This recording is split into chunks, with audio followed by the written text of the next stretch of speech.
The Square Ball Podcast.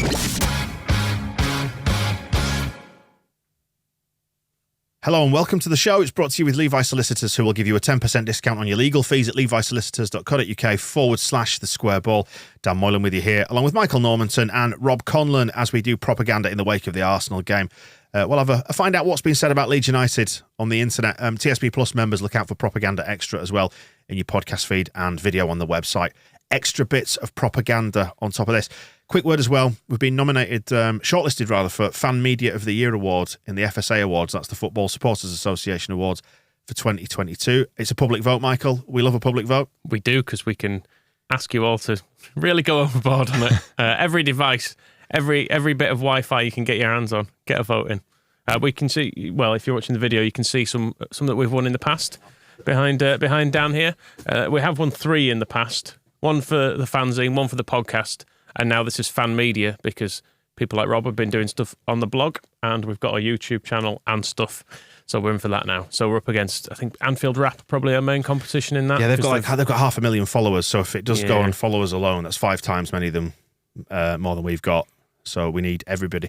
Every vote counts. It does. And just get practicing for the general election. Is what I was saying. You need practice voting? Yeah, it's quite easy. How do I choose out of the candidates? Voting closes at midnight on Halloween, I think it is. So please do it quickly. It's in the next 12, 13 days. The awards are on the Monday after the Spurs game. So you want to vote in category 4. What we've done is to make this dead easy for you as well. We've set up a redirect on our website, thesquareball.net/vote, and it'll take you through to the voting page. You don't have to vote in all the categories, by the way. If you look at it and go, oh, God, there's too much here. Yeah, just scroll to category 4, the Square Ball, Fan Media of the Year. But you can if you want as well, because the FSA are a great bunch of lads. That is true. And lasses. So thesquareball.net/vote, category 4 for us, if you don't mind. Right, so then let's unpack what happened with the Arsenal game. General vibes on this one. Billy B ready to torch the whole thing after Palace. This was kind of more frustration. We're getting that sense in the wake of Arsenal. Yeah, and that's how I feel. And it was the vibe through a lot of the feedback, which we've not included. But it was a lot of people saying the same thing, like, that was good, wasn't it? Yeah. And it was good. There was no denying it. It was a much, much improved performance. Yeah, I've written for the blog about just the general confusion that I feel over it, but I don't know how to unpack it because it was good and it was definitely better, but then we lost. And it was a very confusing week in Leeds. It's part of my blog and part of Moscow's match report as well, is how there was a fire on Saturday night in Leeds City Centre. It was the Leonardo building, wasn't it? Yeah, and which is close to Millennium Square, if you're familiar with Leeds. So there were images of Leeds City Centre on fire. Then there's a power cut in Beeston on Sunday. And then during that power cut, I saw images of goalposts being sawn shorter in Birmingham against Hull. And it was all just very, very confusing. I was slightly hungover and tired. And I just didn't know what to make of it in the end. Yeah, the goalpost thing was weird, wasn't it? How on earth do you get something like that? Yeah, I don't know how they've made goalposts too tall, but, whatever. It's doping. It's like racehorses, doping racehorses. The doping the goalposts. Can they make them big enough for Pat Bamford? That's the question. But it was very much a symbol of football in 2022 that the game was held up because they had to basically, the delay was having to recalibrate everything, wasn't it? To restart, to reboot the whole whatever server farm that they've got sat in the compound outside that speaks to Stockley Park, and you saw the referees holding the balls and going, in, not in, not in, outside the post, inside the post. I'll tell you what I did enjoy during the electrical faults. At one point, I was holding a fictional ball there for the benefit of the audio listener. The main scoreboard was showing what was meant to be on the advertising boards on the East Stand, and then the East Stand was showing the scoreboard. But it was good because it meant you got a big scoreboard on the East Stand, which was a lot closer. And I thought, that's useful. They're running it all off one machine. It's useful, that. But yeah, it was. There was just a row of tiny little advertising boards being displayed on the scoreboard at one point. That's what it was, wasn't it? Yeah, because they were all like tessellated, almost like tiled. Yeah, that was wild. And I couldn't think what that was because I'm on that side, so I didn't see the East Stand boards. But that's fun, is that? Yeah. I don't know. Have you seen at Old Trafford? They don't have proper scoreboards and stuff, do they? So they put the VAR. They don't have video boards. They've got scoreboards, but not video boards. So they put the VAR stuff on the advertising boards around the pitch. Peasants. And with mention to VAR, then we've heard from House of Stouts. Or Stokes. I don't think anything VAR gets involved in that game is a clear and obvious error. I think Gabriel's kick was still reckless and dangerous, and the referee believed that because he still got a yellow. And Pat's goal isn't a foul. If we applied that standard for a foul across the pitch, we'd have 65 free kicks a game. I was really annoyed that Saliba got away without a second yellow after dragging Pat back when he was one-on-one with Ramsdale. But I was even more annoyed at Gabriel, who spent 2 straight minutes after being sent off arguing with the referee. And I think he intimidates him into getting a yellow instead of a red. He changes his mind, basically. But using that intimidation, I think surrounding the referee like that for that amount of time should be a yellow card in itself. But he can't give him a yellow card if he's just gotten a red, right? So he kind of gets away with 1 yellow instead of 2 yellows or 1 red. Inconsistency, that's the word, isn't it? I think the disallowed goal, which we'll come on to in a bit more detail, but I think he was saying that VAR shouldn't have got involved with it. I think the problem with that was that they favour the on-field decision, don't they? So if Bamford's goal is given on the field, the ref probably looks at it again and VAR look at it and say, no, stick with your decision. There's not enough evidence to show you need to change it. But then because he does disallow it, they then say, oh, there's not enough evidence to change it. So it falls. So it is a goal and it's not a goal all at the same time. Yeah, so it falls into a middle ground of if the ref had given it, it would have probably stayed a goal. But because he didn't give it, it stays not a goal, even though the truth is probably somewhere else. Which is why VAR shit. We should get rid of it. Tom Dixon, and this has been included for the typo as much as anything, says Dorito was right in the analysis of the second penalty call. Are we going for the spicy ones, or are you going for the cheesy ones? Always spicy. Or the blue ones that don't really have a recognised flavour? I think he means Dorigo. VAR should have shown the build-up where Gabriel deliberately blocks Bamford's run. We'd done it earlier too. Yeah, probably. I mean, Just be better. It comes down to the things you're allowed to do in different bits of the pitch, doesn't it? Because, as House of Stouts was saying, if you give a free kick for that sort of a challenge, you're just looking at a free kick every 30 seconds, which I think we did actually was trialled during the Villa game. I think was one of the things there. But yeah, it is one of those things that you can get away with, and most of the time, and in the same way as that blocking off of a run. If the ball's going back to a goalkeeper, you're allowed to do that. But if you do it elsewhere on the pitch, you're not allowed to do it. It's weird. There are strange little quirks within football. It's like the amount of shirt pulling that is allowed on a corner is much higher than the amount of shirt pulling that is allowed, generally speaking. But it's one of those things you just go, oh well, that's just because the way it is. And it all goes back down to subjectivity, doesn't it? On the disallowed goal, actually, let's just come on to that. Then Bay Area Brandon talking about Moscow's saying that Bamford's disallowed goal, the call on that was soft. You thought it was right. I don't anymore. I'd not seen it. Moscow had the benefit of his little telly. I think. Hang on, oh, sorry. Yeah. Let's employ the little telly bell. Even in his absence, we can £6 well spent there. Still discuss the little telly, but yeah, I mean, there's hardly a touch there at all. I think the reason I thought it was a foul is because Gabriel jumped so dramatically. But if he stands vaguely still or is in a manner that is reflective of the amount of contact there was, then it's not given. Tweeted out about that. After the game, having seen the video, and the reaction was about 50-50 split, which goes to show how difficult it is to call these, doesn't it? Let's hear from AFTV, Arsenal Fan TV, their take on it. That's a goal. What a goal. Oh my God, Patrick Bamford. Oh, he's saying it's ruled out. Oh, it's ruled out, is it, with his hand? Well, they're going to look at it. He's saying it was chest. I thought it was a goal. I think we should have cleared it, though. It's poor defending. I'm hoping it's Poor ruled defending. out. I don't think it will be ruled out. That was really poor, this, right? Because look at this. How long has he got to cross it? But look, the ball's floating and you allow Bamford to lean into your back and move you, and then you're ready to complain. What was wrong with that, then? I don't think there's anything wrong with that. Look. I don't see it. Gabriel's in the position there. That's his chest. How's he getting moved that easy? Getting ruled out. How's he getting moved that easy? That's a goal, man, and that's poor again from Gabriel. That shouldn't be getting ruled out for me. Look at that. That is too easy. I'm sorry. There's nothing wrong with that. Oh, He's ruled out. been Oh my ruled out. God. What? We have got away with that I'm one. obviously happy, but I'm surprised. That is But bad. wait, no, That but is why bad. is that? Arsenal Fan TV on first viewing said that should have been a goal. So that for me is objective evidence that it was a goal. Is that what we're replacing VAR with now? Just Arsenal Fan TV have a live feed from Stockley Park, and they decide everything from now on. It does make you wonder if there's a better way of doing VAR where you just have a panel of a load of fans who watch it and go, that's a goal. Yeah. You argue it out for about 5 minutes until everyone in the stadium. 100 people all with a button, goal or no goal. Oh, like a millionaire. Yeah. It's the way we've been saying with offside, though, isn't it? Where you just go, he's offside, come on, let's just crack on. Like, there's no need to wait. I was in the ground watching Bamford's goal. I didn't really know what had happened. And then I'd texted a mate who's an Arsenal fan asking what he thought, whether it was right or wrong. And he says he thought it was the right decision, but he says, yeah, I am biased. It was quite soft. And then, so I was kind of like, all right, maybe okay. Maybe it should have been disallowed. But then seeing the replay, that's a goal. It's just piss weak defending, isn't it? Like, it is. He doesn't attack the ball, does he, in a way? He allows Bamford to... Bamford is the one who's actually trying to win the ball, and therefore it looks like he's fouled him, but it's meant to be a physical contact game, so there's a bit of... When you go for a header with someone, there's a bit of physicality in it, absolutely always. And it goes back to the old thing about the game's not what it used to be. Game's dying off, contact sport, and so on and so forth, doesn't it? Let's talk quickly about Jesse, because Rachel says, is it time to give Jesse a break over this game?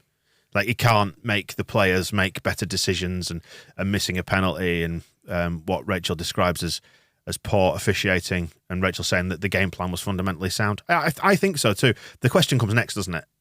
Like, can we do it against the so-called lesser sides who set up differently? I think we've sort of passed the test of being able to play in a more open game, haven't we, on the evidence of Chelsea and Arsenal? I think that ties in with the frustration and weird feeling on Sunday of not knowing who to blame afterwards, because it was so self-inflicted, really. Like, I was walking back up towards Holbeck after the game and walked past some fans I overheard talking about an FA conspiracy.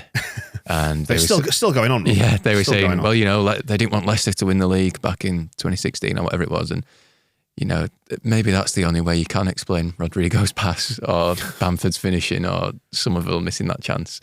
Yeah, it's as good as an explanation as any. I mean, the big six do seem to get a favourable rub of the green on VAR stuff, don't they? Yeah.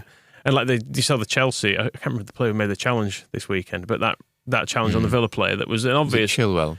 That was it, yeah. It was an obvious red card, and you can see Cucurella running into shot with his head in his hands being like, oh, fuck, he's getting sent off here. What's he done that for? I've just witnessed someone doing a red card tackle, and he gets away with it. And you think, well, that's always... It's the other way, that's definitely given. I was going to say, look at Jurgen Klopp getting sent to the stand as well, which, you know, ref sending another ref off, etc.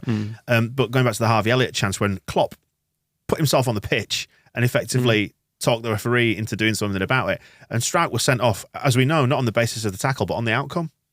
Yeah. Which is fucking wild. Yeah, because look at the Chilwell tackle, look at the Strout tackle. Which of those is a red card? And the Strout thing, it probably happens every single match. Does that tackle? It's just normally fine. Yeah. So anyway, we're talking about something that happened a year or more ago. We should probably let it go. But like I said before, like on the Phil Hayes show, I'm still upset about Gordon Watson in 1991, whenever it was, 92. So there'll be no letting it go, Michael, ever. Fair enough. I mean, Rachel does raise the other point, though, of saying she can't as easily overlook the stonewashed abomination that was his jeans. Yeah, I said they're not piss friendly, are they? They're not drip friendly. And he's a man approaching 50. Are you? As are you, Dan? Are you I'm not approaching 50, you cheeky fuck. No, we haven't got the blubbering hose pipe going on yet. Jesus Christ! You're approaching 50. I'm not approaching 50. It's your next milestone. So fucking what? That's like saying my 11-year-old son is approaching 20 because his next milestone is that. How old do you think Dan is? I hate you. I'm 44, by the way. Let's not do it. Nathan talking about Marsh as well. Is he hinting about needing more up front? Because a couple of weeks in a row he said we need to score more goals. But this is a problem going back to Bielsa, isn't it? People are not converting enough chances. So is there a coach out there, apart from probably with the exception of Bielsa, and even then I probably don't necessarily believe that they didn't want more up front, who doesn't want more players, better players? I mean, he did love both Pat and Tyler. So that's true. Let's talk about Rodrigo then. Philly Zach has got in touch. Lads, currently the 27th minute. Rodrigo just looks infinitely more dangerous as a striker. Don't know how they're going to make it work in the future, slotting everybody in, but this is where he needs to be if he's going to be on the pitch. Hopefully this becomes a time capsule and is part of a glorious win. God bless your naivety, Zach. Is there a part two, Michael? There's a part two. There's a part two. Well, I went from he looks brilliant at striker to get him off at halftime pretty quick. Absolutely brain dead cross. And it was stupid, wasn't it? I think that's where Rodrigo puts us. You kind of see him do something, you're like, oh, maybe it's going to work this time. It's not going to work this time. Yeah, it's funny reading some of the online reaction afterwards. There's people saying, well, there's people just mainly saying, what the fuck? But there's also people saying, see, you know, he's not a number 9. And there's people saying, no, look, he should be a number 10. And nobody knows what he is, do they? And I don't know. And no one knows what that was. No. The little Yank Badger got man of the match. I just noticed him from the scores out of 10, which we'll do more completely over on Heroes and Villains. We'll shift it over there. Yeah, we're having a bit of a reshuffle this week. You may have noticed. So 7.57 for Aronson. Rodrigo, other end of the scale, at 3.63, which feels a bit unfair. He made a mistake, but was he that bad? He was bad after that. Yeah, you could see he mentally collapsed, didn't he? But that's the way he seems to be. He just seems to have games where stuff goes wrong for him, and then a cheap gazebo in the wind, he just folded, didn't he? He just continually does stuff wrong. I mean, Joe got in touch to say, I do think Meslier should do better for their goal. But having said that, what the fucking fuck is fucking Rodrigo fucking doing? That'll knacker the algorithm on it. Yeah, no. That's what I felt. My attention, did you do the same? Immediately turned to him when that goal went in, and you just saw him. He put his head down. He felt like he almost had to perform putting his head down. He went, it's because he's done. I know what I've done. It's because he's done something so weird. Like you see people make normal errors quite often. Like someone will dwell on the ball, or they'll try and they'll leave a back pass short or something. And goals that are definitely that player's fault. But you can sort of see how it's happened because they've tried to do is something obvious. You've tried to be clever, and it's gone wrong. But in this case, why? It was a Hollywood ball. He was trying to be dead clever. Like, Rocker's stood. Yeah. Like 10 yards away from him, and if he passes to Rocker can then see the whole pitch and play a forward pass. It goes back to what you were always taught as a kid playing football, which is play the way you're facing, you know. And also one of the other 101 rules is don't twat the ball across the face of your own goal. Obviously, it's less risky when you're over towards the halfway line. But when the players are spread as it was like that... Maybe he was going for, if in doubt, kick it out, but he didn't quite kick it far enough. Yeah. Trying to put it out for throw-in on the far side. He can't use his right foot to put it near side. Yeah. Yes. It'll remain, I think, probably one of those mysteries. why he did that. If you asked him now, I'm sure he'd be like, yeah, I don't know. Because there wasn't even a ball out there, was there? The ball would have been to Strauch, who had someone near him. So it would have been a stupid ball anyway. It's not like there was Sinistera who was about to be thrown goal if he hits it properly. Like the ball isn't even on. Hey, just returning to Pat, by the way, you remember Moscow said, because he's not here to defend himself, we can go in on him now. Moscow said on the match ball that Bamford didn't have any other good chances. So have you been doing research on this to disprove it? Yeah, I mean, if Moscow was there, he'd say so. But yeah, he did have our three best chances of the entire game. Because you've done the XG, and that's a big circle, which suggests big chances. That penalty. That's the penalty, but then he also had the two other. All right, so that's the whole pattern of all of them. That's all of our XG chances, yeah. And he had. We'll send that to Lee, our video person, and we'll get that put onto. He had the three best, three of which all counted as big chances, and that led on to he has had 8 big chances this season, and I don't know if you know how many goals he scored. He scored none. Yeah, he scored none, which puts him. It's a 0% conversion rate, isn't it? Puts him top of the big chances missed. But he's beating off Erling Haaland, which is an interesting image for you, in second place, who has missed 7 big chances, but has scored 15 goals. Has done a little bit more in the other direction. Yeah, yeah. I think his conversion rate isn't particularly up for debate here. It's 26% of his shots go in, basically. Yeah. Joe's had some thoughts then on Patrick Bamford. Oh, boys, what a fucking frustrating day. I mean, it was a return of Championship Bamford. I mean, I know that the disallowed goal is soft, to say the least, but, getting it stuck under his feet constantly, looking like fucking Bambi on ice, going down pathetically when Gabriel fucking sticks a leg in the air near him, fucking missing the penalty. Just Championship Bamford, and there's no evidence to suggest that we'll get the proper first season in the Premier League Bamford back. And that's what makes it so fucking frustrating that they didn't sign a striker. And Rodrigo, fuck me, he's not a striker. Fucking idiot. There is evidence to say that we can get him back because he's done it before. Just the same as there's evidence that he could be Championship Bamford as well. I think it's been a bit unfair to him, but I get it's set in frustration in the wake of the game. He's such a strange player, but yeah, I think the evidence which Marsh has been talking about is the fact that he's getting these chances even though he's missing them. We were chatting earlier before the show, but in the season when he did score lots of goals in the Premier League, he also tops the table for big chances missed. It is kind of what he does. Well, as I said there, Haaland is the evidence as well that you do miss chances if you get chances. And that's the thing, when he tops that table of big chances missed, when he scored 17 goals or whatever it was, the players directly behind him were Mo Salah and Jamie Vardy, who also score lots of goals. And I think Marsh has been chatting a lot recently about the fact he's getting these chances, even if he is missing them. He hopes that it will come good. And also we saw in the second half that as frustrating as Bamford is, and, you know, there are times when I want to strangle him, but our team for however long has been completely geared around him, and the movement he has and the pressing he does, it makes us such a better team, as we saw in the second half. And Phil Hayes written for The Athletic today. And there's two interesting graphs comparing the passes that Leeds play when Rodrigo's on the pitch and when Bamford's on the pitch. And when Rodrigo's on the pitch, it's all coming short, and weirdly it looks more like a number 10 playing the number 9 role, which is the problem, isn't it? I guess nobody knows what he is. And then when you see when Bamford's on the pitch, it's all these direct through passes in behind the defence. It's all the Red Bull handbook, which is what we're trying to play. And as we saw, it works to a point, but he needs to put the ball in the net. Yeah, yeah.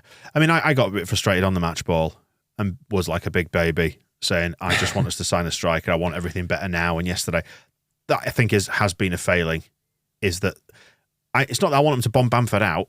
I just want them to put somebody else in alongside him that they can compete for that position. So we're not having to just rely on his goals, because Rodrigo's had his streak at the start. Is he ever going to keep that up? We don't know. And from Bamford's, it's not a new thing. It's a guy who's been out for a year, by the way. Yeah, he's not played in ages. And I look back through his seasons with us and his kind of performance against XG. And the season we went up in the Championship, he scored 16, but should have had 24, according to that. And if you remember, people wanted... We were there sometimes saying this when he went on runs without scoring and looked like he would never score again. We're like, just play Tyler Roberts, just play Eddie Nketiah. There were times when people definitely... Ryan Edmondson. Jesus Christ. Yeah, there were times when people just wanted someone else in the team. And I think when you see him finishing as he is, it's hard not to want someone who might actually score in there, just because his confidence doesn't look right. And he does weird things, I think, when he's like this, does Bamford. He sort of gets overly fired up with stuff, and the way him going down to the Gabriel challenge, I still think Gabriel should have been sent off because he definitely did kick out, but I also think it didn't hurt Bamford. And it was almost the same reaction from Bamford as he got straight back up, didn't he? As happened in that Villa game, where he sort of went a bit mad and started just trying to get something, trying to almost like force something to go right. Well, is he possessed by a bad wizard? That's the immediate obvios thought. It's unlikely. Well, a very stressed man got in touch to ask, are we actually cursed? Yes, as I mentioned on the match ball. Saying that Bamford, this is a reference for you, Michael. I know you like your fantasy tits and dragons and orcs and shit. Orcs and shit in brackets. Bamford looks like King Theoden from Lord of the Rings, in brackets, orcs and shit, when he's possessed by the bad wizard. And I know what that reference is about. Well, sadly. If you do, congratulations. I have no idea. Do you know what it's about? No. Yeah. Orcs and shit. Is that when orcs and shit? The orcs and shit. Yeah, the old bad wizard. Yeah. Adsham does like Moscow's consistent love and support for strikers that can't score. Yes, Bamford is this year's Tyler Roberts. Oh, God bless him. Well, he just needs one to kickstart him, doesn't he? And like you say, I think it's that thing you can see with Bamford. And when you say he goes mad, he's just not quite in his groove. And we are undoubtedly better with him because he kind of was in his groove in terms of the problems he was causing him. Yeah. But he needs that goal, doesn't he? They really struggle to deal with it. It's him. like he's got a monkey on his back and he just can't shake it off. That goal that was disallowed would have been the perfect Pat Bamford has finally got a goal. Yeah, that's the kind of thing he needs, because it came from did the ball get stuck under his feet first, a bit of miscontrol, and it sort of came back to him and he scored the header. That's the kind of thing that he always seems to need. Wasn't a header. I can't remember. He swept it in off the ground, didn't he, with his foot? I think he went for the challenge. It's interesting from the Arsenal Fan TV clip, actually. When it was disallowed, Bamford ran straight over to the ref and was saying it was my chest, because he thought it'd been disallowed for handball. Right. Little did he even guess. Well, it's the FA conspiracy, isn't it? Ghost Shark, who was on, was it last week? It's been the last couple of weeks, I think. Terribly threatening voice, Ghost Shark. We wondered where the nickname came from. Was it after some sort of maybe Hollywood B movie or something like that, like Sharknado type stuff? We've had an explanation. Oh, lads. Or should I say, great bunch of lads. Moscow, you're fucking wrong. My nickname don't come from a shit fucking film. It comes from a fantastic song by an equally fantastic combo called Rocky from the Crypt from San Francisco. Check them out. Don't be a if that voice is put on and not real, fair play. It's the fact it's so close to mic as well. Yeah. It makes it sound extra. It makes it sound like someone's whispering in my ear, threatening. I was going to say, because I kind of craned in then, because I felt like somebody was whispering in my ear, like I just needed to get closer. Anyway, he's very sweary, he's Ghost Shark. Oh, good. So he's done a little summary of the game, which has got a lot of. He really uses the bleep function. Is he vying for a job with Sky Sports? Let's find out. Fuck me, we should have won that. We were so much fucking better than those Second half, we fucking battered them. Kavanagh and VAR Tierney, both massive Rodrigo, fuck off. You're a What he cost? 27 million. People talk about different fucking figures and shit, but he ain't worth 27 fucking quid. Time wasting again. Every fucking time, fake injury.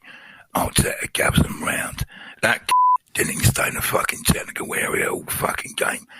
He's a and also, finally, electricity is a massive. Do you do kids' birthday parties, Ghost Shark? You don't get that on the BBC Radio Leeds phone in, do you? You don't. You absolutely do not. Electricity being blamed at the end there. Absolutely. Let's get on to some stuff from AFTV then, Arsenal Fan TV.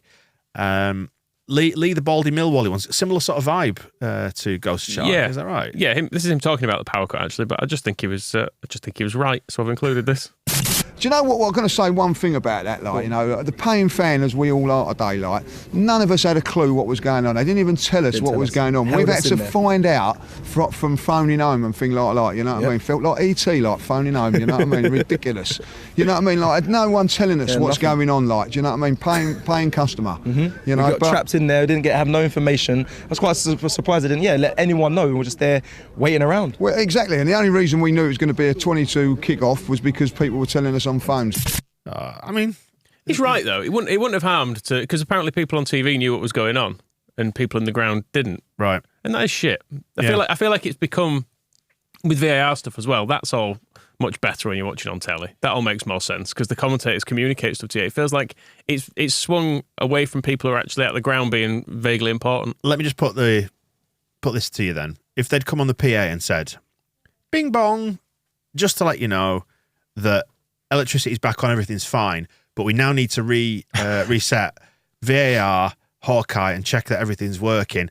Thanks for your patience. It would have annoyed people more, which you could see it already did as well when they were testing them. People were singing like "fuck VAR" and stuff. But it seems like people at home had been told it was going to kick off again at 22, and it was like an actual scheduled thing. Yeah. Whereas in the ground you didn't know that. So as soon as people will have been in the cot bar having a pint, and they'll have seen players running back out on the pitch and be like, "Oh shit!" and then it was another 15 minutes after that. They got on the PA and said the game will resume in 10 minutes. They said that. Yeah, but only like 10 minutes to go. Have you ever had a fucking delay in an airport and thought, "Oh, I wish I knew what was going on, but I'm not going to get upset about it"? Grow up, Michael. I did enjoy. I think they could have done better. I did enjoy 20 minutes into delay when they came over the tunnel. I went, "There's a delay." Like, yeah, everyone just like, "Fuck off." No way. It actually did genuinely rile everyone though, because they made the announcement that there's been a power failure. Game is now suspended. Everyone went boo, and then it went bing bong, and then a different lady's voice came on and said, "We are trying to fix this problem as soon as possible. Thank you for your patience." That just riled everybody. You'd made the announcement. Just let everybody be quietly annoyed. But anyway, Lee actually got on to talking about the game then as well, did he? I'll tell you what, we got away with one. Unbelievably got away with one. That's the worst we've played for a very, very long while. Credit the Leeds. I thought they were brilliant. They hustled us. They closed us down and we couldn't handle it. And we got lucky today. There's no two ways about it. Very, very fortunate. Do you not give any credit to Arsenal and how they held off Leeds for so long? I know you're saying they were poor today, but Arsenal did well surely to hold them off. Well, look, listen. Thanks to Aaron Ramsdale. Yeah. That's the only reason we've won this game today. He was absolutely superb. Made 3 or 4 good saves. They had a penalty. They've missed it. That's fortunate. Silly shenanigans at the end. I don't know what all that's about. Like, you know, we never held the ball up once from up front there. Jesus. That's the worst game he's had for Arsenal. There you go. It's hard to disagree, isn't it? Really. Although you've just like won your top of the league, and yet still you managed to kind of take a negative point of view on it. Like we got away with one there, but you are going to get away with some of them if they've won nearly every game they've played. They were very pleased to have won. Yeah, it's worth saying. Oh, fair enough. But yeah. Thoughts from Julian then also on Arsenal Fan TV about our precious, beautiful home. But as we were coming in, Lee described Elland Road as a proper football stadium. Now, if his definition of a proper football stadium is an antiquated, derelict, nasty little place that the gangways, you can't even get through. It's an accident waiting to happen. The toilets, it's just disgrace. It's the same sort of thing. This idea, this is, Robbie's talking about 2022 and there's no internet access. I'm not really bothered about internet access when I'm going to football. I actually want to watch the game, so I don't care about that. What I do care about is the fact that I can watch the game in a comfortable, safe environment. Now, Ellen Road it's just not. I mean, maybe the other stand was great, but where we were, terrible. I mean, I had a view of a post in front of me. So if you're going to ask me about details of the game, no, I can't really. I didn't see any replays. I saw something between a post and some 6'4" giant in front of me, so I'm kind of going from side to side trying to actually see the game. It's not a great stadium. So other than that, it is. Leeds, the team played brilliantly. The enthusiasm of that team was fabulous, but the fact that we were able to come here and play a team that won't play better than that all season, that was Leeds Cup final. Leeds were fantastic, but we were better because we won the game. Not our cup final.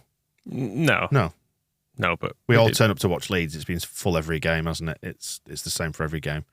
Obviously, there's more demand for Arsenal because it's a better fixture, but that wasn't our cup final. Let's state very clearly. Is Ellen Road a shithole? Is it a death trap like he's making out? Yes. Great though, isn't it? Yeah, I like it.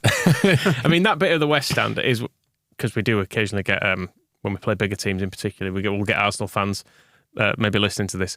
That bit of the West Stand, it was always the last bit, but it used to be home fans in there, and it was always the last bit to sell, wasn't it? Because it's the way Ellen Road was constructed. The South Stand, which is the end near where the away fans are, that was initially a really tiny little stand. Yeah, the scratching shed, as anybody who's a Leeds fan will know. So the West Stand was built with the tiny little stand there. Then they built a bigger stand, so the seats on the end of the West Stand don't actually face the pitch anymore. They face a stand. They moved everything 20 or 30 yards towards the Kop end, didn't they? So that sticky out bit, It's from the 1950s. And it's in the 1950s. It doesn't face the pitch, and it's the shittest part of the ground, which is why the away fans are in it. Yeah.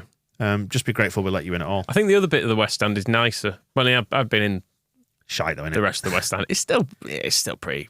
Well, it's still pretty old. Well, rest assured, Arsenal fans, we know because your old mate Angus Kinnear told us the planning now. It's coming down, isn't it? They'll be able to come and look at a new one when they get shunted to the next shittest part of the ground for next couple of years visits. Probably, yeah. They'll probably go back in the cheese wedge, won't they? Something. Although they like having the old gulag for the away fans, coaches and stuff, don't they? Behind the West Stand. I do wonder if they sneak them all in. I was going to say if they rebuild it, do they perhaps put the away fans in that corner, like a purpose-built 3,000 section there that sort of butts onto the South Stand or whatever? Well, I guess we'll see when they get on with the plans, won't we? But you're supposed to have some of your away fans have got to be next to the pitch level as well. It's one of the Premier League rules. I don't know if you knew that. Oh, right. But they've excused Newcastle from doing that and stick you all the way up in the gods because Newcastle claim they can't safely accommodate away fans further down. Sorry. I mean, going up those stairs doesn't feel safe. It's such a long way. It was very, very sweaty up there last season. AFTV, they were talking to Beckford, were they? Then our own Beckford. Our own Beckford, yeah. It was outside the ground. It didn't seem that they actually were interviewing him. They were just talking to him or at him. They were just sort of chatting in a circle around him. I don't think he wasn't looking at the camera, so I'm not sure he knew he was being filmed. But I think that makes it quite nice. Is this like when Princess Diana had those sneaky photos taken of her working out in the gym? Is this what it's like? Beckford was a nice contemporary reference there for the Gen Z kids who are watching. I think Beckford has a coat on. Hey, YouTubers, don't forget to like and subscribe. It's a creep shot, I think would it be described as these days. When Patrick Bamford's fit and he shakes off the rust, he's going to be. Look how many chances he created. He played 45 minutes, created what? Incredible. Look, any other day, when Patrick Bamford's fit and he shakes off the rust, he's going to be. Look how many chances he created. He played 45 minutes, created what? 6-7 chances. Good changes, good chances as well. First minute, he was come out flying. I was like, I was very impressed with this. Done a job on Jesus. No one's done that this season. What a player he is, by the way. He did play well today. What a signing. Very quiet. That's credit to Leeds. Exactly. You know what I like for your Leeds? That Sinister. Yeah, he's not for sale. Hey, you know the saying, you can look, but you cannot touch, my brother. Beckford with the classic lap dancing rules there. it was a little bit garbled, which made me feel like somebody had just kind of shoved the phone in the middle of a gap there when they were just having a chat in there. But I thought it was quite nice to hear Beckford because I don't out in the wild. I don't think he knew he was necessarily being recorded. So to hear him praising Bamford was quite interesting. So we're delighted to play the private Beckford tapes. It was on YouTube. If Jermaine's listening to this. I don't feel bad for it. But yeah, they were saying our centre-backs have kept them quieter than anyone else this season. We've not spoke about that. Robin Koch was excellent, I thought, as he has been most of the season. Yeah, really good. We're gonna hear from the Consuelo lot in a minute, aren't we? We are the Manchester City Extra lads, which are always a treat on this show. First, let's do Troops TV though. You upset about this, Michael? You had to find this. So Troops, just for anybody who doesn't know, Troops was on Arsenal Fan TV, and you've described him here as a splitter. Yeah, I don't know if he chose to leave or was kicked off or whatever. We've had him on before. He's the one who gets really shouty and starts throwing stuff about, and everyone in the room just looks. Did Arsenal Fan TV HR say maybe horrendously awkward about the whole thing? We'll let you put your resignation in, but yeah, that kind of vibe. I know last week I said Sonny was maybe one of the worst human beings. Yeah, about he's probably got competition from Troops TV. If you missed last week, by the way, the second half of the show. It was in the second half, wasn't it, Sonny? Yeah. It was the previous Liverpool fan. It's worth going back. If you missed it because we lost to Palace, but you're listening to this one, do go back and listen to Sonny if you want to feel better about yourself and your own life choices, I will say. So Troops, this is from his live stream, which is about 3 hours long, but it's basically all. Did you watch it all? I skipped to the bits where stuff happened in the game, but it's all like this. Right, okay. Get the fuck out of here, blood. Yeah? Get the fuck out of here, mate. Yeah? Get out of here with that shit. Yeah? Get out of here with that shit. Yeah? Get out of here with that shit. You fucking pricks, blood. You fucking pricks. Yeah? Arsenal.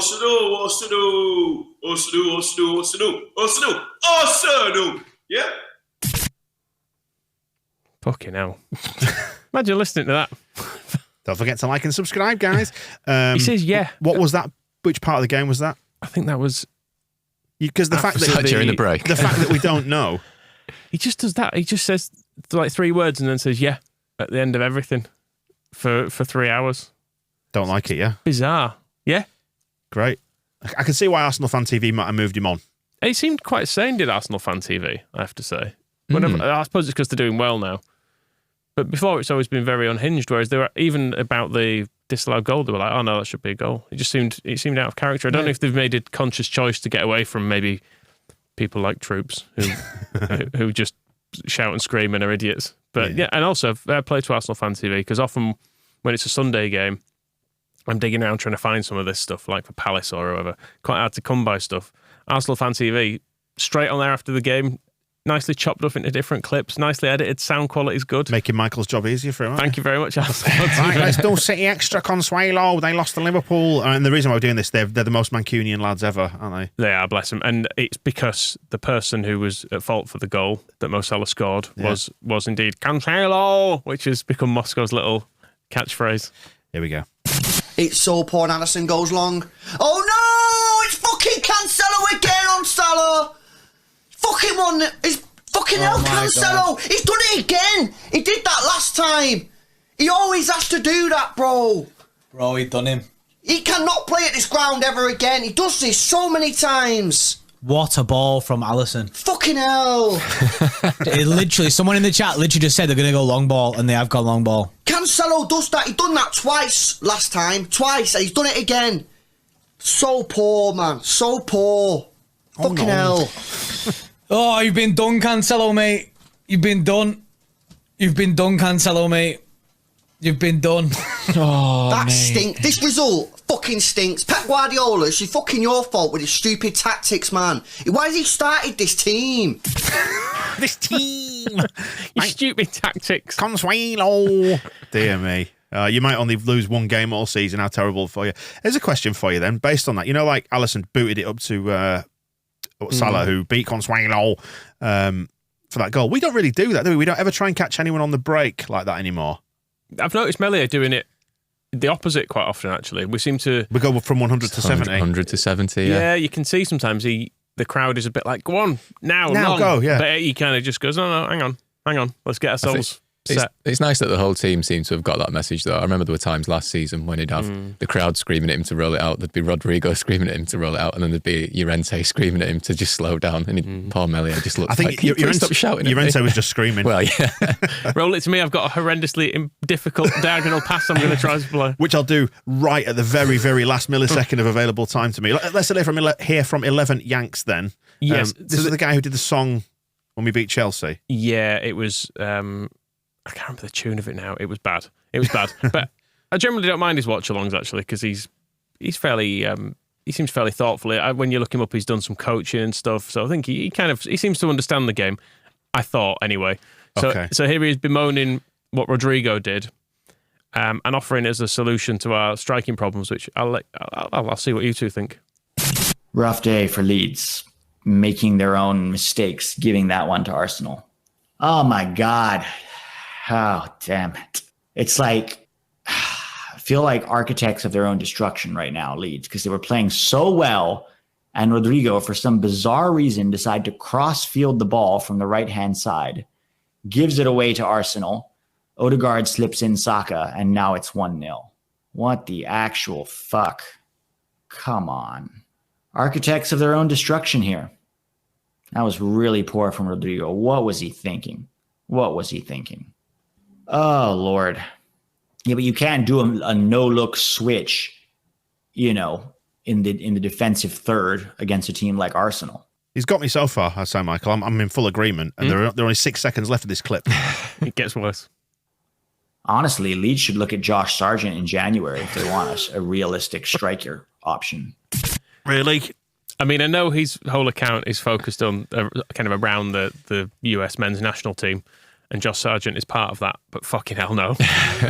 We don't want screeching, do we? I looked at him last year, 26 appearances, 2 goals, both of which were against Watford, who were also absolutely they don't count them, terrible, no.